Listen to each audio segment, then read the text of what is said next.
Did you know there's a medical device market out there where 70 to 80 million people urgently need the product, but only 10 to 12 million are actually using it? Welcome, and thank you so much for coming to watch the video today. It's honestly a pretty staggering statistic when you really think about it. It is, yeah. And today we have a very specific mission. We are analyzing the raw transcript of Abbott's first quarter 2026 earnings conference call. Right, the raw tape. Exactly. The goal for you, the viewer, is to understand exactly how a massive healthcare giant navigates unexpected market headwinds. It integrates a multi-billion-dollar acquisition and plans to capture these massive untapped markets. Yeah, it is a really fascinating look under the hood. You don't often get to see a company of this sheer scale just essentially re-architecting its future in real time. Definitely. They are actively balancing these incredibly steady bedrock businesses with some very aggressive forward-looking bets. Absolutely. So let's start with the baseline, right? The prepared presentation summary that management delivered before the analysts got to ask their questions. The highlight reel. Yeah, exactly. First, the high-level financials. Abbott delivered an adjusted earnings per share, or EPS, of $1.15 in Q1, and that perfectly aligned with their start-of-year expectations. Right, which is exactly what the market wants to see right out of the gate, predictability. Yeah, for sure. But the real elephant in the room here, the massive strategic milestone, is that Abbott officially closed its acquisition of Exact Sciences on March 23rd, 2026. Right. And if you are familiar with the Cologuard test, which is that at-home colon cancer screening kit, that is Exact Sciences. Yep, that's them. And the key details on this deal are just staggering. I mean, this acquisition alone adds about $3 billion of incremental sales for 2026. It does, and integrating a multi-billion-dollar business midway through a quarter, that can create an absolute nightmare for investors trying to track growth. The math gets so messy. Exactly. So to keep things totally transparent, Abbott updated its full year 2026 sales growth outlook to between 6.5% and 7.5% on what they call a comparable basis. Okay, so meaning they're baking Exact Sciences into their historical numbers as if, like, Abbott had always owned it. Precisely. It prevents the math from getting messy quarter to quarter. They want you to see the true organic trajectory of the combined company. That makes sense. Yeah. They also issued a new EPS guidance midpoint of $5.48. And that specific number is important because it accounts for about 20 cents of expected dilution. Dilution from the acquisition, right? Yeah, because when you buy a massive company, there are integration costs, debt financing, and just immediate overhead that temporarily drag down your earnings per share. Okay, let's unpack the segment highlights. Because Abbott is a diversified giant, which means you always have highs and lows across the board, we'll walk through their four main sectors. Let's do it. First up, medical devices. This was a huge win, growing 8.5%. And I noticed the cardiovascular dominance was incredible here. Oh, yeah, massive. Specifically, their electrophysiology division, or EP, grew 13%. And it looks like it was completely driven by the launch of their new Volt and TactiFlex Duo Pulsed Field Ablation catheters. Yes, electrophysiology is definitely a crown jewel for them right now. And for some context on why those specific products are driving such massive growth, we kind of have to look at the technology itself. Okay. Pulsed field ablation, or PFA, is just revolutionizing how we treat atrial fibrillation, which is an irregular heartbeat. Right. Historically, doctors would use thermal ablation, so essentially burning or freezing the problematic heart tissue to stop the bad electrical signals. Which, that sounds incredibly risky when you're working inside a beating heart. It is. The extreme heat or cold can accidentally damage surrounding structures, like the esophagus, Yeah, wow. But PFA, which is what the new Volt catheter uses, it doesn't use temperature at all. It uses high-voltage electrical fields to create microscopic pores in the cell membranes of the specific heart tissue. Okay. It's a process called electroporation. It targets the heart cells causing the arrhythmia but spares the surrounding tissue. It's safer, it's faster, and doctors are just flocking to it. That completely explains the 13% spike. Also in medical devices, their continuous glucose monitors, or CGMs, hit $2 billion in sales for the quarter, up 7.5%. Which is huge. Yeah, though management did note that was slightly held back by an international tender delay. Moving on to pharmaceuticals, their EPD division. This looked steady and reliable, up 9%, mostly driven by incredibly strong demand in international markets. Right. Across Latin America and Asia Pacific, it's the reliable engine. Yeah. Then you look at nutrition, which is currently bouncing back from some previous turbulence. Yeah, the strategy management deployed here is really interesting. Abbott strategically cut prices in the fourth quarter of 2025, specifically to stimulate volume. That is a bold move, right? To slash prices on flagship adult nutrition products like Ensure. That eats right into your profit margins. It does. It definitely takes a bite out of margins. Mm. But it's a calculated play on price elasticity. They knew consumers were feeling the pinch of inflation, right? Oh, for sure. Everyone is. Exactly. So by cutting wholesale prices, they bet that retailers would pass those savings on to consumers, and the sheer volume of new sales would basically make up for the lower price point. And did it work? Yeah, early Q1 data shows it is working. The volume is ticking right back up. Nice. Finally, we have diagnostics. Now, this was a bit of a mixed bag. Core lab diagnostics were up 2%, and cancer diagnostics, which includes that newly acquired Cologuard, surged 13%. Great numbers there. But rapid and molecular diagnostics tanked by 10%. Yeah, that was a tough one. To me, that sounds a bit like a snow shovel business operating during a surprisingly warm winter. You can have the best shovels in the world, but if the weather doesn't cooperate, nobody is buying. That is exactly it. Abbott suffered from a much weaker respiratory season than anyone expected, so fewer people bought rapid flu or COVID tests. That is a great way to look at it. You can't control the weather, and you certainly can't control the flu season. But what Abbott is essentially arguing with their corporate structure is that they have a diversified enough hardware store that if the snow shovels aren't selling... The lawnmowers and power drills are. Exactly. Their heart catheters and glucose monitors are carrying the weight. Now, in just a moment, we are going to get into the live Q&A session, and you will not want to miss how the CEO claps back at analysts questioning their flat sales.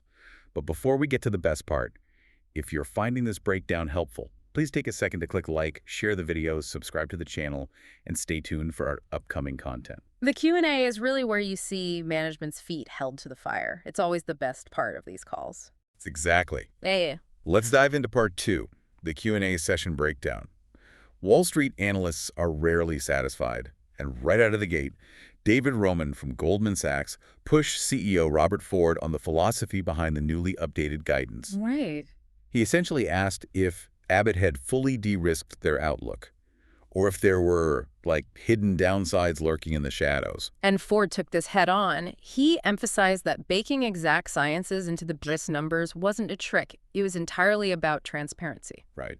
Regarding de-risking the outlet, Ford admitted he took a very conservative approach regarding the flu season. Because Q1 was so weak, going back to your snow shovel analogy, he refused to aggressively forecast a massive Q4 respiratory season to magically make up for it. That makes sense. Yeah, he basically reiterated his 3 main growth drivers. You've got the reliable med tech and pharma, the trajectory-changing recoveries in nutrition and core lab, and obviously the exact sciences integration. He doesn't want to promise investors a revenue bump based on a flu season he can't predict until Thanksgiving. That actually ties perfectly into a slightly more skeptical question from Robbie Marcus at JP Morgan. Oh yeah, this was a good one. Marcus pointed out that if you adjust out the shiny new Exact Sciences acquisition, it actually looks like organic growth for the old Abbott business is decelerating. He wanted to know if this was a one-time thing or a sustainable problem. Ford didn't mince words here. He essentially dismissed the entire premise of the question. Really? Just shut it down. Pretty much. He pointed out that if the Exact Sciences deal had closed just 1 month later, they would have kept the reporting completely separate. Rolling it together right now simply prevents messy quarterly math for the investors down the line. But, is that just CEO speak to cover up a slowing core business? Not necessarily. Ford stressed a broader philosophical point about how a conglomerate works. Having a highly diversified portfolio means not every single segment is going to beat Wall Street expectations every single quarter. That is simply reality. The rapid tests missed, but EP devices overperformed. The entire machine as a whole is calibrated to deliver on their financial commitments, even if individual gears are spinning at different speeds depending on the quarter. Speaking of narrow viewpoints, let's look at the continuous glucose monitor debate. Larry Beagleson from Wells Fargo pointed out that U.S. prescription trends for CGMs look weak. And he essentially asked, is the CGM market finally saturated? This was my favorite part of the call, honestly, because Ford basically called that viewpoint entirely myopic. I love that. He pointed out that analyzing weekly U.S. prescription data completely ignores the massive global total addressable market, or TAM.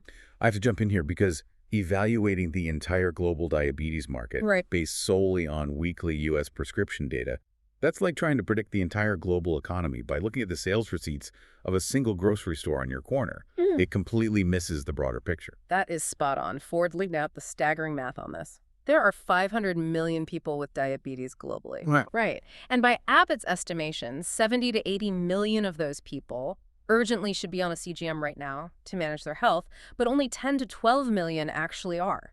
That is an enormous gap. So what's the holdup? How do they close that gap? Ford highlighted several massive catalysts coming down the pipeline. First, upcoming Medicare coverage for non-insulin type 2 diabetics in the U.S. Okay, that's huge. Second, huge international markets are rolling out basal insulin coverage. And third, a highly anticipated dual analyte sensor expected later in 2026. Wait, let's unpack that. What does a dual analyte sensor actually do differently? So current CGMs measure one thing, glucose, in your interstitial fluid. A dual analyte sensor measures glucose and ketones simultaneously. Oh, interesting. Yeah, because high ketone levels are an early warning sign for diabetic ketoacidosis, which is a life-threatening complication. So this isn't just about market saturation. Right, it's the safety thing. Exactly. It's a massive technological leap that will drive an entirely new wave of adoption because it drastically increases patient safety. The market is nowhere near saturated. That global scale leads right into what Vijay Kumar from Evercore ISI asked regarding Cologuard.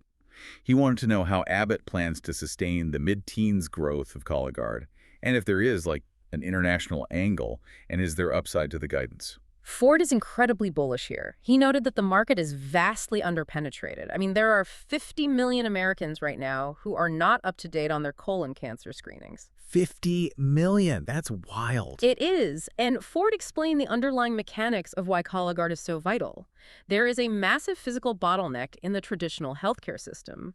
U.S. colonoscopy capacity is fundamentally capped at about 6 million procedures a year. Because there are only so many rooms and only so many hours in the day. Exactly. And Right. meanwhile, the number of gastroenterologists entering the field is actually dropping. So the demand for screening is skyrocketing, but the supply of doctors available to physically perform the screening is going down. Precisely. You can't just mandate more physical colonoscopies. The system would literally break. Cologuard sidesteps that physical bottleneck entirely because it's a DNA stool test you do at home. Right. Abbott now commands a 1,000-person sales force pushing this. They have seamless digital integration with healthcare records and a recurring revenue model. What's fascinating is that 25% of their tests are actually rescreens. Oh, so patients coming back every 3 years is part of their routine. Yep. Plus, Ford mentioned major international expansion plans. He just spoke to health ministers in Asia and Europe who desperately want to increase cancer screening in their countries without having to build 1,000 new hospitals. That makes total sense. Let's shift gears to structural heart. Matthew Taylor from Jefferies asked about the trends in that division, specifically regarding left atrial appendage closure, or LAAC devices, and upcoming trial data. Okay, so first, to understand LAAC devices, you have to look at atrial fibrillation again. In patients with AFib, blood can pool and clot in a small pouch in the heart called the left atrial appendage. And if a clot escapes, it causes a stroke. Exactly. So a LAAC device, like Abbott's Amulet, is a tiny implant that permanently seals off that pouch. And Taylor wanted to know how sales for the Amulet are doing. Right. And Ford revealed a very strategic internal shift here. Abbott recently moved the Amulet out of their structural heart division and directly into their electrophysiology, or EP, division. Wait, why move a physical heart implant into the division that deals with electrical mapping? To boost sales by aligning it with the doctors actually doing the procedures. Yeah, EP doctors are the ones mapping the heart and dealing with AFib. By moving the device to the EP sales force, Abbott just leverages their existing relationships. That's smart. Yeah, and Ford was quite candid, admitting that they have faced tough competition in the mitral valve space and that they absolutely need better commercial execution in the U.S. I love when a CEO just flat out admits, yeah, we need to execute better over there. Yeah, it's refreshing. Though he did note that international growth in structural heart remains very strong, consistently hitting double digits. Now, Travis Steed from BofA Securities touched on a different kind of execution. He asked for more color on the volume recovery in the nutrition business and how Abbott evaluates ongoing portfolio management when a division hits a rough patch. Ford's response was very reassuring for that sector. He confirmed that the targeted Q4 price cuts we discussed earlier have immediately stimulated volume growth. Nice. It just takes a little time because retailers have to pass those wholesale savings down to the consumer level and the grocery store. Right, there's a lag. Exactly.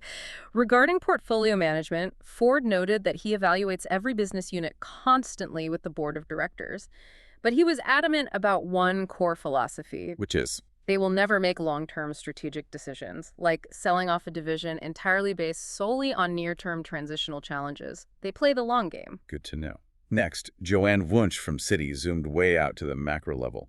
She asked about the impact of the conflict in the Middle East on patient volumes, reimbursement, and raw material costs like oil and resin. This really highlighted Abbott's operational resilience. Ford stated that Abbott is literally built to withstand these kinds of global macro shocks. How so? They utilize dedicated gross margin teams working daily from 8 a.m. to 6 p.m. specifically to anticipate supply chain issues and negotiate with suppliers before a crisis even hits the bottom line. Wow, so they're incredibly proactive. Very. So far, they have seen minimal impact.